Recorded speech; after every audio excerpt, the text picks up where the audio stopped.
ನಮಸ್ತೆ ಫ್ರೆಂಡ್ಸ್, ರಾಜ್ ಜಾಬ್ಸ್ಗೆ ಸ್ವಾಗತ.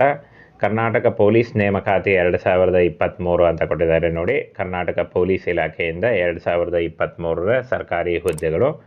ಹಾಗಾದರೆ ಬನ್ನಿ ಇದರ ಬಗ್ಗೆ ಒಂದು ಕಂಪ್ಲೀಟ್ ಮಾಹಿತಿಯನ್ನು ತಿಳಿಸ್ಕೊಡ್ತೀನಿ. ಕರ್ನಾಟಕ ಪೊಲೀಸ್ ಇಲಾಖೆ 2023 ಬೋತ್ ಮೇಲ್ ಆ್ಯಂಡ್ ಫಿಮೇಲ್, ಪುರುಷ ಮತ್ತು ಮಹಿಳಾ ಅಭ್ಯರ್ಥಿಗಳು ಅರ್ಜಿಗಳನ್ನು ಸಲ್ಲಿಸಬಹುದು. ಹಾಗೆ ಇನ್ನು ಫ್ರೆಂಡ್ಸ್, SLC, PUC ಹಾಗೂ ಡಿಗ್ರಿ ಆದಂಥ ಬೋತ್ ಮೇಲ್ ಆ್ಯಂಡ್ ಫಿಮೇಲ್ ಕರೆದಿದ್ದಾರೆ ನೋಡಿ. ಬನ್ನಿ ಇದ್ರ ಬಗ್ಗೆ ಪೂರ್ತಿ ಮಾಹಿತಿಯನ್ನು ತಿಳಿಸ್ಕೊಡ್ತೀನಿ. ಇಲ್ಲಿ ನೋಡಿ, ಉದ್ಯೋಗ ಸ್ಥಳ ಕರ್ನಾಟಕ ಅಂತ ಹೇಳಿದ್ದಾರೆ. ಆಯ್ಕೆ ಆದಂಥ ಅಭ್ಯರ್ಥಿಗಳಿಗೆ ಉದ್ಯೋಗ ಸ್ಥಳ ಕರ್ನಾಟಕದಲ್ಲಿ ಇರುತ್ತೆ. ಹಾಗೆ ಕರ್ನಾಟಕದ ರಾಜ್ಯ ಸರ್ಕಾರದ ಹುದ್ದೆಗಳಾಗಿರ್ತವೆ.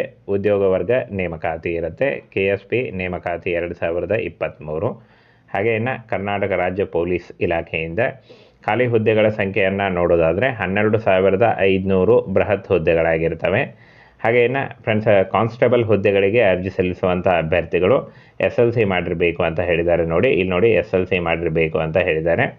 ವಿಶೇಷ ಮೀಸಲು ಪೊಲೀಸ್ ಕಾನ್ಸ್ಟೇಬಲ್, SRPC, ಸಶಸ್ತ್ರ ಪೊಲೀಸ್ ಕಾನ್ಸ್ಟೇಬಲ್ ಮತ್ತು ಪೊಲೀಸ್ ಕಾನ್ಸ್ಟೇಬಲ್ KSISF ಹುದ್ದೆಗಳಿಗೆ ಅರ್ಹತೆ ಪಡೆಯಲು ಇಲ್ಲಿ ನೋಡಿ, ಅಭ್ಯರ್ಥಿಗಳು ಮಾನ್ಯತೆ ಪಡೆದ ಮಂಡಳಿಯಿಂದ SLC ಉತ್ತೀರ್ಣರಾಗಿರಬೇಕು ಅಂತ ಹೇಳಿದ್ದಾರೆ. ಸಿವಿಲ್ ಪೊಲೀಸ್ ಕಾನ್ಸ್ಟೇಬಲ್ ಅಭ್ಯರ್ಥಿಗಳು ಮಾನ್ಯತೆ ಪಡೆದ ಬೋರ್ಡ್ನಿಂದ PUC ಆದಂಥ ಅಭ್ಯರ್ಥಿಗಳು ಸಿವಿಲ್ ಪೊಲೀಸ್ ಹುದ್ದೆಗಳಿಗೆ ಅರ್ಜಿಗಳನ್ನು ಸಲ್ಲಿಸಬಹುದು.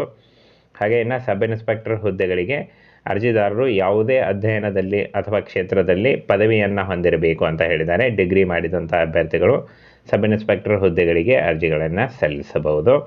ಹಾಗೆ ಇನ್ನು ಇಲ್ಲಿ ನೋಡಿ, ಕಾನ್ಸ್ಟೇಬಲ್ ಹುದ್ದೆಗಳಿಗೆ ವಯಸ್ಸಿನ ಮಿತಿ ನೋಡಿ. ಕನಿಷ್ಠ ವಯಸ್ಸಿನ ಮಿತಿ 18 ವರ್ಷದಿಂದ 25 ವರ್ಷದ ಒಳಗಿನವರು ಕಾನ್ಸ್ಟೇಬಲ್ ಹುದ್ದೆಗಳಿಗೆ ಅರ್ಜಿಗಳನ್ನು ಸಲ್ಲಿಸಬಹುದು.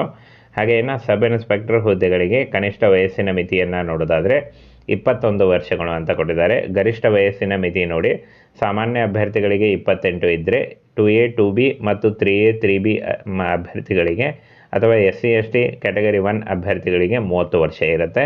30 ವರ್ಷದ ಒಳಗಿನವರು ಕೂಡ ಅರ್ಜಿಗಳನ್ನು ಸಲ್ಲಿಸಬಹುದು. ಹಾಗೆ PMT ಪರೀಕ್ಷೆ ಇರುತ್ತೆ ನೋಡಿ.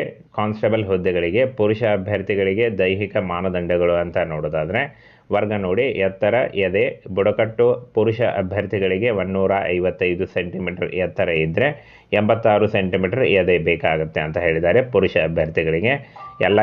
ಎಲ್ಲ ಇತರೆ ಅಭ್ಯರ್ಥಿಗಳಿಗೆ 170 ಸೆಂಟಿಮೀಟರ್ ಎತ್ತರ ಇದ್ದರೆ 75 ಸೆಂಟಿಮೀಟರ್ ಒಂದು ಎದೆ ಅಳತೆ ಬೇಕಾಗುತ್ತೆ ಪುರುಷ ಅಭ್ಯರ್ಥಿಗಳಿಗೆ. ಹಾಗೆ ಇನ್ನು ಇಲ್ಲಿ ನೋಡಿ, ಮಹಿಳಾ ಅಭ್ಯರ್ಥಿಗಳಿಗೆ ಎತ್ತರ ನೋಡಿ, ಬುಡಕಟ್ಟು ಮಹಿಳಾ ಅಭ್ಯರ್ಥಿಗಳಿಗೆ 150 ಎತ್ತರ ಇದ್ದರೆ ತೂಕ 45 kg ಬೇಕಾಗುತ್ತೆ ಅಂತ ಹೇಳಿದ್ದಾರೆ. ಹಾಗೆ ಎಲ್ಲ ಇತರೆ ಅಭ್ಯರ್ಥಿಗಳಿಗೆ 158 ಸೆಂಟಿಮೀಟರ್ ಎತ್ತರ ಬೇಕಾದರೆ 45 kg ತೂಕ ಬೇಕಾಗುತ್ತೆ.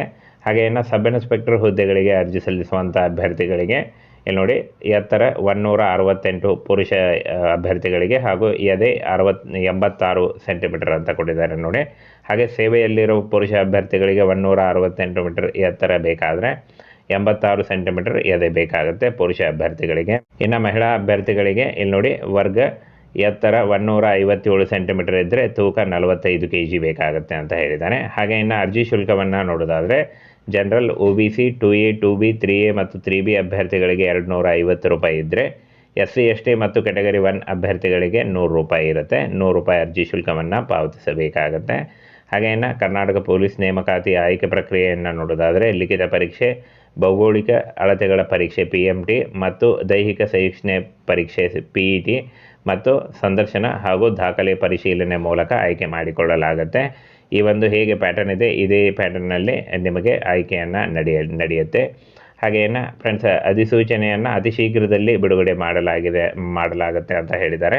ಇಲ್ಲಿ ನೋಡಿ ಫ್ರೆಂಡ್ಸ್, ಕ್ಲಿಯರ್ ಆಗಿ ಮೆನ್ಷನ್ ಮಾಡಿದ್ದಾರೆ, ಅತಿ ಶೀಘ್ರದಲ್ಲಿ ಬರಲಿದೆ ಅಂತ ಹೇಳಿದ್ದಾರೆ. ಮಾರ್ಚ್ನಲ್ಲಿ ಈ ಒಂದು ಹುದ್ದೆಗಳು ಶುರುವಾಗಬಹುದು.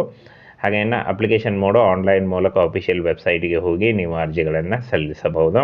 ಹಾಗೆ ಮುಂದಿನ ಅಪ್ಡೇಟ್ಸ್ಗಾಗಿ ನೀವು KSP.gov.in ಈ ಒಂದು ವೆಬ್ಸೈಟ್ಗೆ ಲಾಗಿನ್ ಆಗಿ ಮುಂದಿನ ಅಪ್ಡೇಟನ್ನು ಕೂಡ ತಿಳ್ಕೊಳ್ಬೋದು.